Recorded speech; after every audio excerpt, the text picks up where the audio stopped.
My life had been as calm as a still lake until the day Alex arrived. He, Mark's nephew, brought with him a strange wind that stirred everything within me. From the start, I knew it was a mistake, a vortex of guilt I could never escape. The cozy living room of a modern townhouse. Soft yellow light bathed the bookshelves, the plush sofa, and the carefully arranged decor.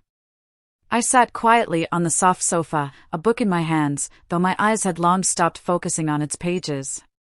My mind wandered among aimless thoughts, accompanied by the steady ticking of the wall clock. Mark was away on a business trip again, as usual. I had grown accustomed to these solitary stretches, without blame or resentment. His work was his passion, and I had always supported him. The sudden sound of the doorbell shattered the evening's tranquility. I flinched, my eyes darting to the front door. Who could it be at this hour? Closing the book, I stood up and walked to the door with a hint of curiosity. And then, he appeared. Alex. Standing under the faint light on the porch, his old backpack slung over one shoulder.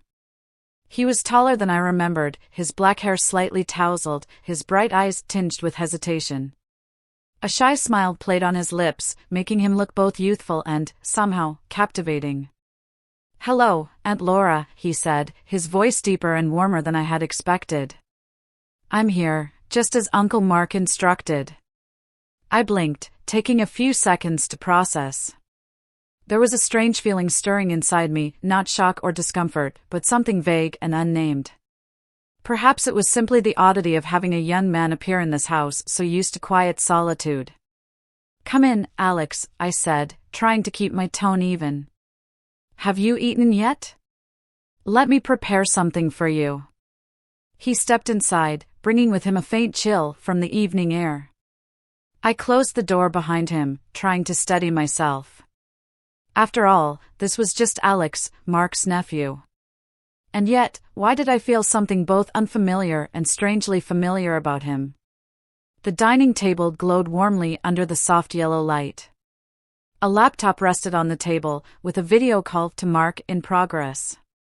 The atmosphere at dinner was awkward, though unspoken. On the laptop screen, Mark's familiar face appeared, smiling warmly, his voice steady as always. From his hotel, he kindly asked about me and Alex. "Are you okay, Laura? Has Alex caused you any trouble?" he asked, his affectionate gaze directed at me. "No, everything's fine," I replied with a smile, trying to appear composed. "Take good care of Alex, will you?" "Treat him like family," Mark said, his tone firm yet warm. I nodded, the smile lingering on my face, though an inexplicable pang of guilt surfaced within me. Mark placed his complete trust in me, and the love in his eyes on the screen only amplified that feeling. I glanced at Alex, who was eating silently, his expression calm as usual. But then, unexpectedly, our eyes met. A brief moment of shock passed through me. Alex's gaze wasn't one of gratitude or deference. It was deeper, as though he were probing, searching for something within me. I quickly looked away, my heart suddenly beating faster, as though fearing that one more second of eye contact would unravel me. Mark continued speaking on the screen, but his words grew faint in my mind. Dinner went on, yet the atmosphere between Alex and me grew increasingly suffocating, even though neither of us spoke a word. My bedroom. Pale moonlight streamed through the curtains, casting a soft, ghostly glow over the room. That night, I couldn't sleep. I tossed and turned in bed, my eyes wide open, staring at the ceiling. My mind was a storm of tangled images and emotions. Alex. His shy smile on the porch, the enigmatic look in his eyes at dinner, all of it played in an endless loop in my head. I tried to calm myself, scolding myself for the inappropriate thoughts. "It's Alex," I repeated to myself. "Mark's nephew, a young man who needs guidance, nothing more." But no matter how much I denied it, a part of me, small yet persistent, betrayed my logic. A part of me I couldn't name, but couldn't suppress. Finally, unable to bear the suffocating whirlwind in my mind, I got out of bed. My bare feet touched the cool tiles as I walked to the balcony. The night breeze brushed past me, carrying a crisp chill. I looked up at the starry sky, hoping its vastness would soothe the chaos within me. But it didn't. The chill of the wind and the light of the moon only deepened my loneliness. A sense of unease crept into me, like a faint but unmistakable warning of what lay ahead. I wondered if I could hold on, or if everything would spiral out of control. I sighed, my eyes still fixed on the vast sky above, but deep down, I knew. The real storm was waiting for me just ahead. I knew, from that night, that everything had begun to change. A fragile boundary had been crossed, and I had stepped into a vortex of guilt I could never have anticipated. The days that followed were heavy and suffocating. I tried to avoid Alex, but it was futile. He was always there, in this house, within my sight. Every time I saw him, my heart raced, and the emotions I had suppressed surged back stronger than ever. I knew I was playing with fire, but I couldn't stop. Evening in the living room. Soft yellow light bathed the cozy space. The TV played a romantic film, its soothing background music spreading gently through the air. That evening, I decided to watch a light-hearted romantic movie, hoping it would fill the emptiness left by Mark's continued absence. Alex sat down on the sofa beside me, not too close, but not too far either, the distance enough for me to be acutely aware of his presence. The air in the room seemed heavier. I could hear Alex's steady breathing and feel the warmth emanating from him. A faint masculine scent lingered, not clear whether it was cologne or simply his natural scent, but it distracted me from the film playing on the screen. On the TV, the two main characters slowly reached for each other's hands, their eyes filled with subtle emotions. Suddenly, I felt Alex's hand brush against mine. The touch sent a jolt up my spine, and my heart pounded so hard it felt almost audible. I quickly pulled my hand away, but before I could retreat further, Alex grasped it firmly. His gaze locked onto mine, intense and unyielding, as if he was trying to communicate something words couldn't express. I froze, my heart racing wildly, my breath uneven. Outside, the TV continued playing its serene melodies, but inside me, everything was chaos. I realized then that the fragile line between Alex and me, the boundary I had tried so hard to maintain, was on the verge of breaking completely. Afternoon in the kitchen. Soft golden sunlight streamed through the window, its reflection dancing on the countertop, creating an ambience of warmth and peace. That afternoon, I was preparing dinner as usual.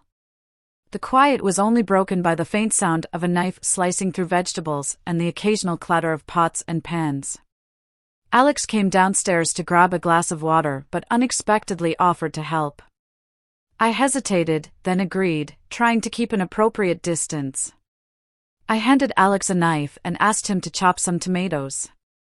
He stood across from me, bathed in sunlight, looking youthful and full of life. As he worked, Alex fumbled and dropped the knife. The clang of metal hitting the floor startled me. "Careful!" I exclaimed, rushing over to grab his hand, checking if he was hurt. The moment my hand touched his, I froze. His skin was warm, his hand strong and steady, so different from the cold emptiness I hadn't realized I'd been carrying within me. I looked up, and our eyes met. In Alex's gaze, I saw a flicker of something small yet unmistakable, a spark, faint but persistent, as if he was waiting, searching for something. My chest tightened, and that feeling frightened me. I quickly let go of his hand, my face flushing with heat, as though I'd just done something unforgivable. I stepped back, trying to compose myself, but deep down, I knew something had shifted irreversibly. In that moment, I realized the attraction between Alex and me wasn't just fleeting feelings. It was a slow-burning fire, waiting for the slightest chance to ignite. And no matter how much I wanted to deny it, I wasn't sure if I had the strength to extinguish it. Late night in the living room. The soft glow of a nightlight cast faint shadows on the walls and furniture. The room was silent, save for the ticking of the clock. That night, I couldn't sleep. Unease churned inside me, refusing to let me rest. Hoping to clear my head, I went downstairs to get a glass of water. As I passed the living room, I stopped in my tracks. Alex was still awake. He sat on the sofa, gazing out the window, his posture thoughtful and distant. "You're not asleep yet?" he asked softly, his voice barely louder than a whisper, as if afraid to disturb the quiet of the night. "I couldn't sleep," I replied, sitting down gently on the chair opposite him. We sat in silence for a moment. The air between us felt heavy, as though unspoken words lingered, waiting to be voiced. Then, unexpectedly, Alex broke the silence. "How's your marriage with Uncle Mark?" His question stunned me. It came out of nowhere, like a sharp needle piercing the most sensitive part of my soul. I looked at Alex, trying to gauge what he truly meant by asking that. I hesitated, my mind swirling with confusion. Mark and I had loved each other deeply once, but marriage wasn't a fairy tale. We'd had sweet, happy moments, but also stretches of distance and loneliness. There were things in my heart Mark had never known, and perhaps never wanted to know. Taking a deep breath, I steadied my voice. "Everything's fine." Alex's eyes stayed on me, probing, but there was also a surprising gentleness, a concern I hadn't expected. I avoided his gaze, feeling as though he could see right through the walls I'd built around myself. But the truth was, I knew everything wasn't fine. Alex's question had unearthed feelings I'd buried deep within. It made me feel as though I were standing on the edge of a precipice, where one wrong step would send me tumbling into an abyss. In the dim light of the night, I sat there, torn and restless, sensing that a storm was approaching, and I wasn't sure if I was strong enough to face it. Alex's question felt like a challenge, a test of boundaries. I knew the fragile line between us had been shaken violently. And I was terrified of what was to come. That night, Alex's question ignited the smoldering fire within me. I knew I was standing on the edge of a precipice, and then I fell into his arms, into a whirlpool of guilt I could never have foreseen. Living room at night.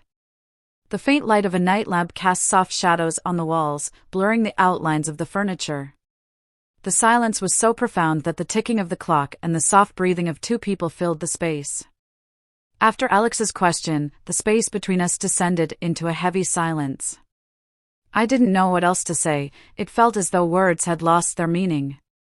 Alex's eyes stayed fixed on me, deep and probing, as though he was trying to understand a part of me I dared not face. The dim light from the lamp highlighted the youthful yet resolute contours of his face. In his gaze, I saw curiosity, a hint of hesitation, and above all, a hidden spark, a desire I could no longer ignore. Then, he moved closer. I didn't step back, nor did I stop him. Drawn into a vortex I couldn't resist, I let it all happen. Alex's hand gently touched my cheek, his warmth melting away the walls I had tried so hard to build. I felt his breath close to me, a faint masculine scent, familiar, yet intoxicating, that made my heart race uncontrollably. And then, a kiss. It started softly, slowly, as if testing the waters. His lips brushed against mine, gentle but firm, with a resolve that was impossible to resist. I closed my eyes, surrendering all my senses to the moment. But the kiss grew more intense, as though all the emotions we'd suppressed were finding their release. I felt his warm breath, the strength in the way he pulled me closer. A strange sensation swept over me, sweet yet laced with guilt, like standing before a roaring fire I couldn't extinguish. I knew I shouldn't be doing this. I was fully aware of the line between right and wrong, between responsibility and desire. But in that moment, every ounce of logic within me dissolved. I couldn't stop. The living room felt as if it had shrunk, leaving only our breaths, the chaotic rhythm of our hearts, and the faint glow surrounding us. The world outside ceased to exist, and I let myself be swept away, knowing nothing would ever be the same again. Alex's room. A faint glow from the bedside lamp cast interwoven patterns of light and shadow. The door was shut tight, sealing off the room from the outside world. After the kiss in the living room, I walked without knowing what I was doing. My mind was a blur, my heart pounding so loudly it drowned out all reason. I found myself standing outside Alex's door, unable to recall why I was there. The door opened slightly, the dim light from within spilling out like a tide, pulling me in. I heard the soft sound of Alex's footsteps behind me, gentle yet unmistakable. I stepped inside, and he closed the door. The space between us seemed to contract, leaving only the two of us. Everything else froze in place, our breaths, our gaze, the tense silence that enveloped the room. Alex moved closer, his eyes still carrying that same intensity, mingled now with a slight hesitation, as if seeking my consent. I stepped back, but my back met the wall, there was nowhere else to go. My heart pounded so hard I could hear it echoing in the small room. "Do you want me to stop?" he asked softly, his voice low and warm, like a final question before crossing the line. I didn't answer. I just stood there, searching his eyes for something I didn't fully understand myself. But instead of resisting, I closed my eyes, as if accepting a fate I couldn't escape. He placed his hand on my shoulder, pulling me closer. There was no hesitation anymore, no holding back. Everything unfolded quickly, passionately, uncontrollably. I felt the warmth of his body, the scent of him, the strength in every movement. The room became a closed world where all logic was abandoned. I knew I was crossing a boundary I should never have touched, but I couldn't stop myself. That moment was like a storm, fierce, chaotic, and sweeping everything in its path. I don't want to remember, and I can't recount every detail. But I know one thing for certain, that night, I betrayed Mark. I betrayed myself. When it was over, the silence was deafening. I lay there, staring at the ceiling, feeling the heavy weight of guilt pressing down on me. The vortex I had tried so hard to avoid had finally consumed me. That night, I was no longer myself. And from that moment, I knew my life would never be the same again. Alex's room at dawn. The soft morning light filtered through the curtains, creating faint streaks of light across the floor. The air in the room was suffocatingly still.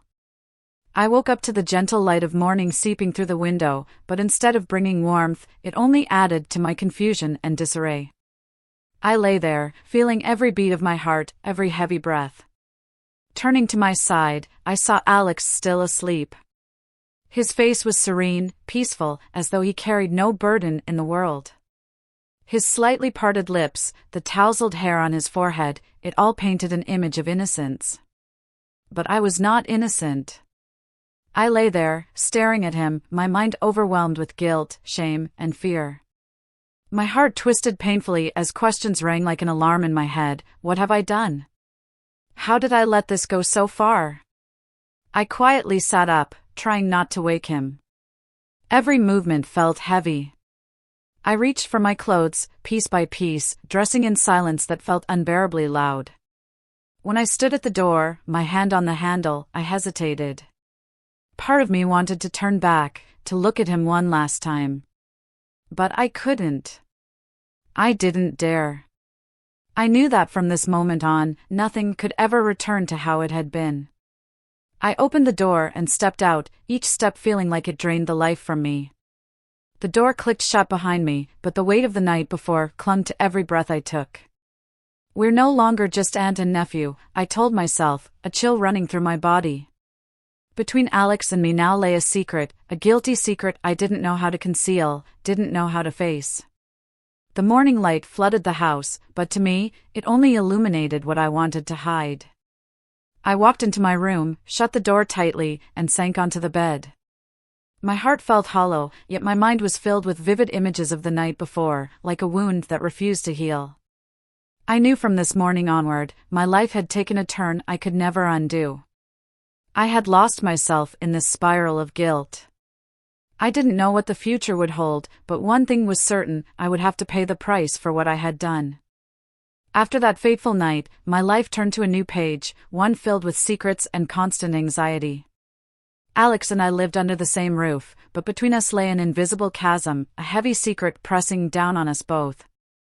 Breakfast table. Morning sunlight filtered through the window, casting warm light onto the wooden table draped with a white cloth. Everything appeared peaceful, but the air was thick with awkwardness and tension. The morning after, I tried my best to act as normal as possible. I went into the kitchen, preparing breakfast as I always did, but every movement felt burdensome. Each sound of the knife hitting the cutting board echoed in my head, a reminder of the night before. Alex descended the stairs. I heard his footsteps, slow and hesitant. When he appeared in the doorway, his eyes met mine, an unreadable gaze filled with worry, awkwardness, and a hint of guilt. We sat down to eat. Neither of us spoke. Only the clink of cutlery on plates broke the oppressive silence. Every second dragged on endlessly, a heavy weight bearing down on us. I forced myself to break the silence. "Did you sleep well, Alex?" I asked, my voice soft but sounding foreign even to myself. "It was fine, Aunt Laura," he replied without looking up, his eyes fixed on the plate in front of him. I tried to smile, then began talking about mundane topics, the weather, the tasks for the day. But he only responded with short, half-hearted answers. The distance between us grew more pronounced. The morning light seemed insufficient to dispel the heavy atmosphere in the kitchen. Each of our actions felt stiff, like two actors trying to perform a play neither wanted to be part of. I sensed an invisible wall forming between Alex and me.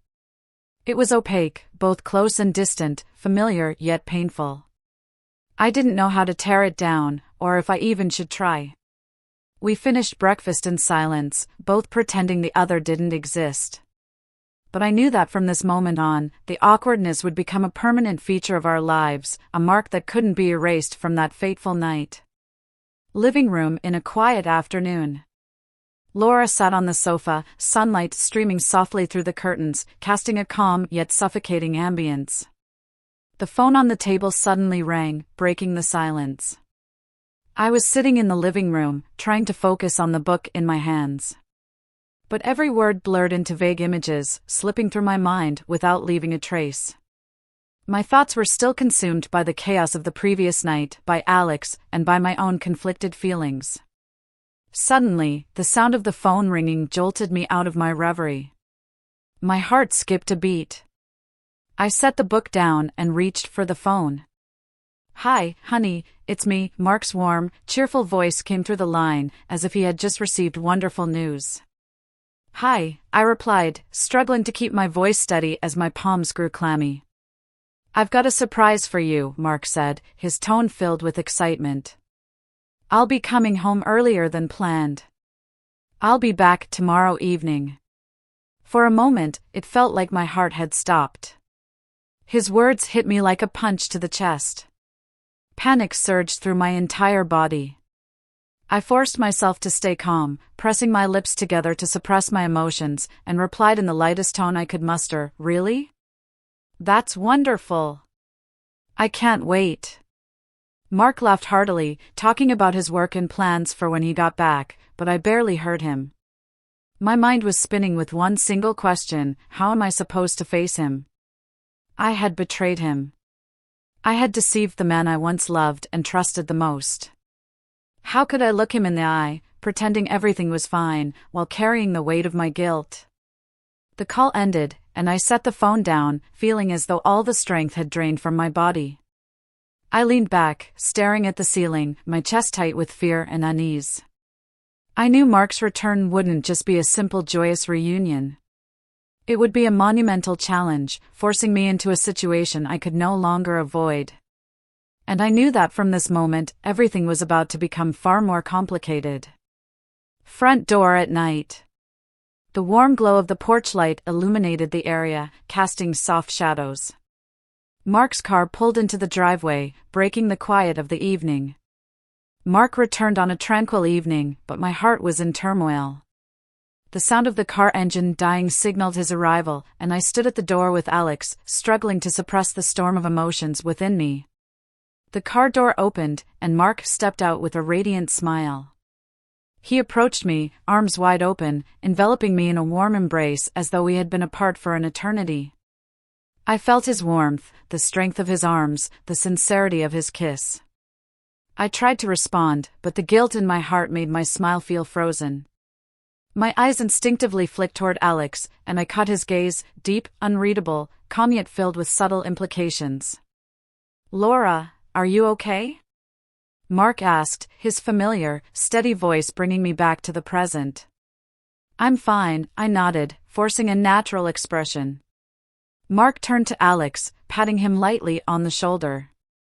How are you doing, Alex? Everything okay?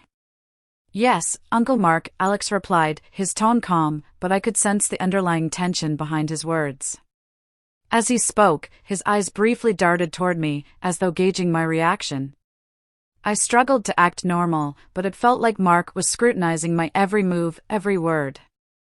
His gaze lingered on me, gentle, yet tinged with a faint suspicion. My chest tightened as my unease grew. At dinner, Mark enthusiastically shared stories about his business trip, the successes, the amusing anecdotes. But between him and his cheerful tales sat two people cloaked in silence.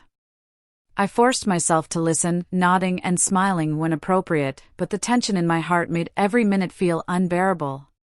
Alex sat quietly, eating in silence, his occasional glances toward me amplifying my anxiety. The atmosphere at the table felt like an over-tightened string, ready to snap at any moment. Mark's subtle suspicion, Alex's silence, and the guilt gnawing at me, all of it felt like a play I couldn't escape. I know this secret cannot stay hidden forever.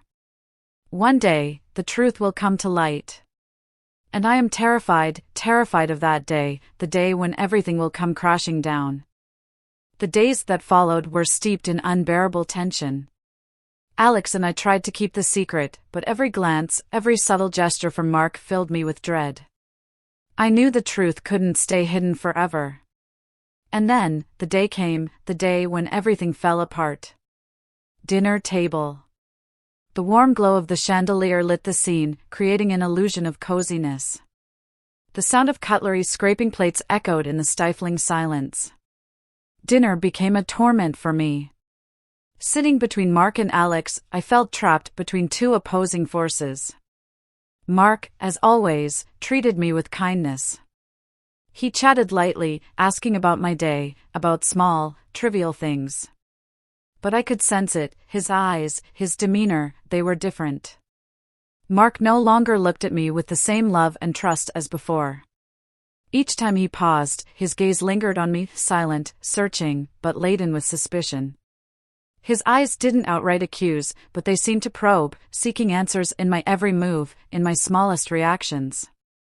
Whenever I accidentally glanced at Alex, or when Alex looked my way, I could feel Mark's gaze shift to me instantly. Those eyes, though silent, carried a weight that reminded me he knew something was amiss.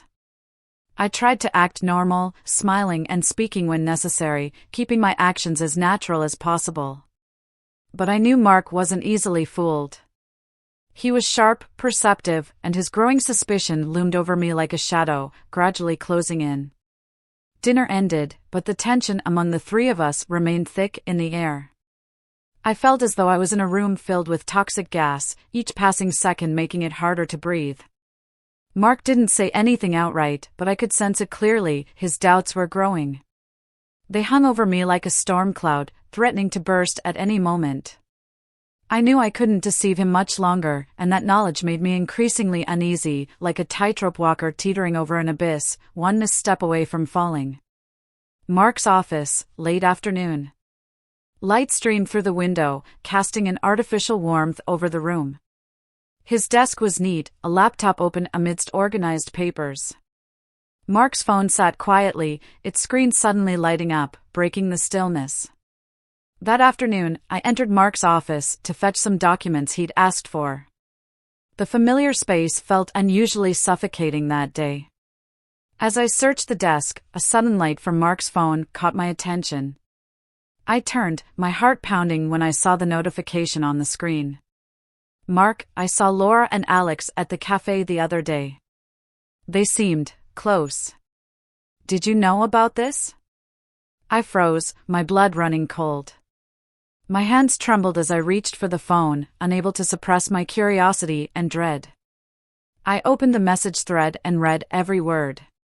They were talking about Alex and me, how we sat together, how we laughed and talked. They described us as looking more like lovers than an aunt and nephew. Each line was like a blade, cutting deeper into my chest. I knew then that the secret I had desperately tried to bury had been uncovered. The very thing I never wanted anyone to know now lay exposed before Mark through the eyes of his friend. The world seemed to collapse around me. My entire body shook as tears streamed down my face uncontrollably. I quickly set the phone down as though holding it any longer would brand my guilt permanently. I hurried out of the room, nearly running, my steps heavy as though shackled.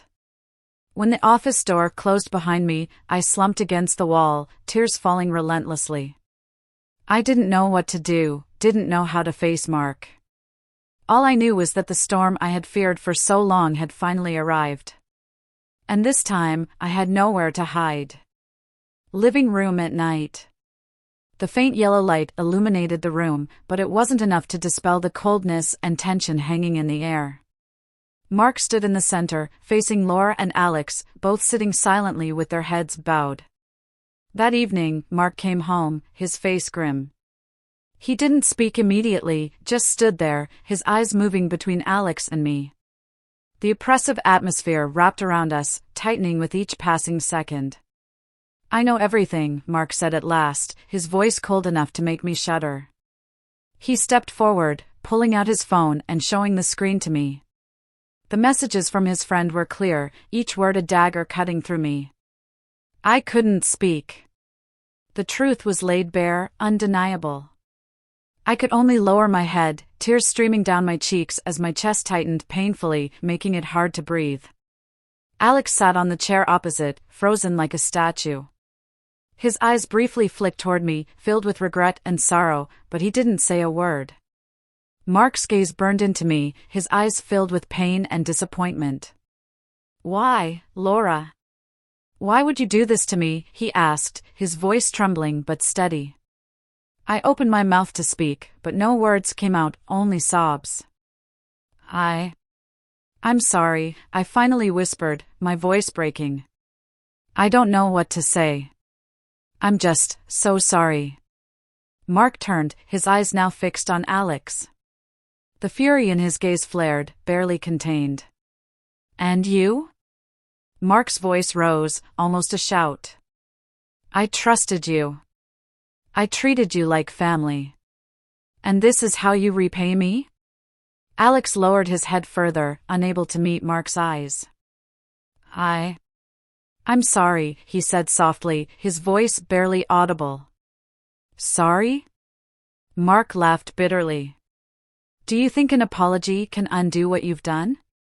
What were you two thinking? You've destroyed everything." The room felt suffocating, every word from Mark a hammer blow against me and Alex. I sat there, feeling as though I had fallen into an abyss. Every secret had been uncovered, every lie exposed.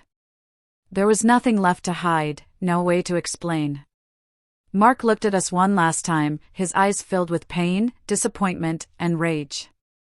"You two," he said, his voice hoarse with restrained emotion, "have destroyed everything."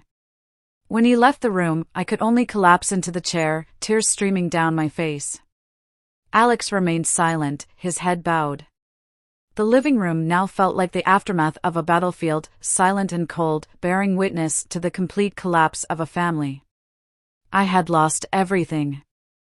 I lost Mark, I lost Alex, and most of all, I lost myself.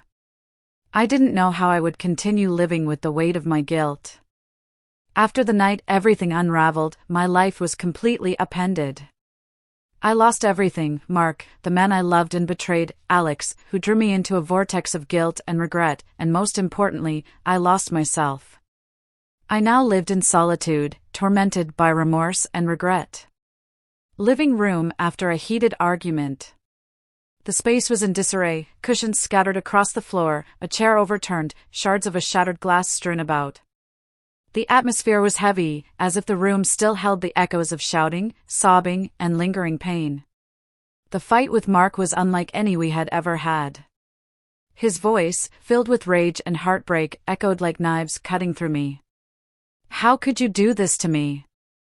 Mark shouted, his eyes red, his gaze like a blade tearing through everything in sight. "I trusted you. I gave you my whole life. And this is how you repay me?"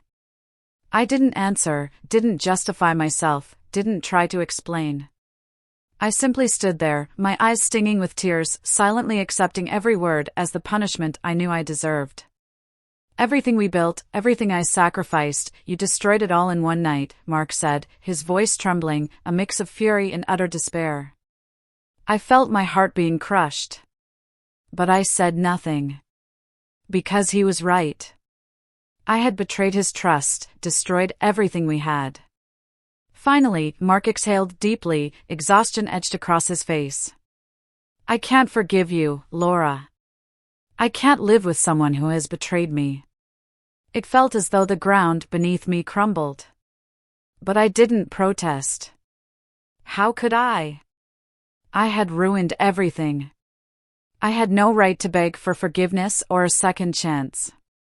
All right, I said softly, my voice barely audible. Tears streamed down my face, and I didn't bother to wipe them away. I understand. I'm sorry, Mark. I truly am. Mark looked at me one last time, his gaze filled with pain yet resolute.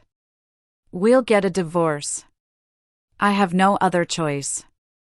I nodded, each word striking me like a hammer blow. But I didn't plead. I had no right. As Mark left the room, the house felt emptier and colder than ever. I looked around at the disarray, the scattered furniture and broken glass, a reflection of the marriage I had shattered. I sank to the floor, tears still falling uncontrollably. I knew, from that moment, it was over. And all I had left was myself, facing the ruin I had brought upon my life. Outside the house in the morning.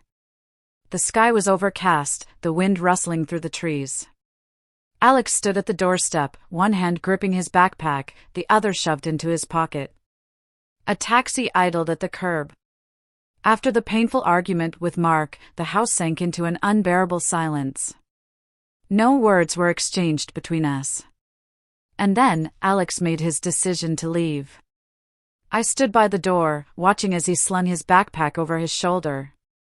His eyes met mine briefly, a mixture of regret and sadness in them, as though he wanted to say something but couldn't. Alex, I called out softly, my voice trembling. But he didn't respond. He turned his back to me, walking away with slow yet determined steps. The backpack on his shoulders seemed heavy, as if it carried the burden of all our mistakes and guilt. I stood there, feeling as though everything inside me was leaving with him. I wanted to say something, to stop him, but I couldn't. I had no right. Both of us were at fault. We had been wrong from the very beginning, and now the price we paid was the destruction of everything. I watched as he stepped into the taxi. The door closed, the engine roared, and he disappeared from my life, as though he had never existed. I tried reaching out to him afterward, calling, texting, but it was futile. Alex didn't respond, didn't leave any trace. His departure left a gaping void in me. I couldn't blame him. I knew we were both to blame, and he was just trying to escape the chaos we had created. But the sense of loss weighed heavily on me, like a wound that refused to heal. I stood motionless at the door, staring at the empty space before me as a cold breeze swept past. I knew that Alex would never return. And I was left alone, facing the shattered pieces of the life I had destroyed. Living room in the afternoon. The dim light from the window cast uneven shadows across the walls. Laura sat on the familiar sofa, a cup of tea gone cold in her hands. The silence around her was chilling. After Mark moved out, this house was no longer a home. It became a hollow shell, vast, empty, and cold. Every step I took echoed in the house, a constant reminder that I was completely alone. Afternoons were spent sitting in the living room, quietly staring at the mementos of my life with Mark. Wedding photos, small gifts we had exchanged, all fragments of a life I had single-handedly destroyed. I missed Mark. I missed the way he smiled, the way he held my hand when we walked. And the more I missed him, the more I regretted. I regretted betraying him, regretted letting a fleeting moment of weakness pull me into a sinful relationship with Alex. Every day, I lived in torment. I asked myself why I let it go so far. Why didn't I stop before it was too late? But the answer never came. I had tried to seek forgiveness. But how could I expect Mark to forgive me when I couldn't even forgive myself? Nights were long and silent, the ticking of the clock my only companion. I thought about the future, but all I saw was a vague emptiness. Could I ever rise from this wreckage? Could I ever find myself again? Time passed, and the pain began to dull. But the scars remained, a constant reminder of the mistakes I had made. I don't know if I'll ever find happiness again. But I hope that someday, I'll learn to forgive myself. And if I'm lucky, I'll have the chance to start over, a new life unburdened by the weight of my past.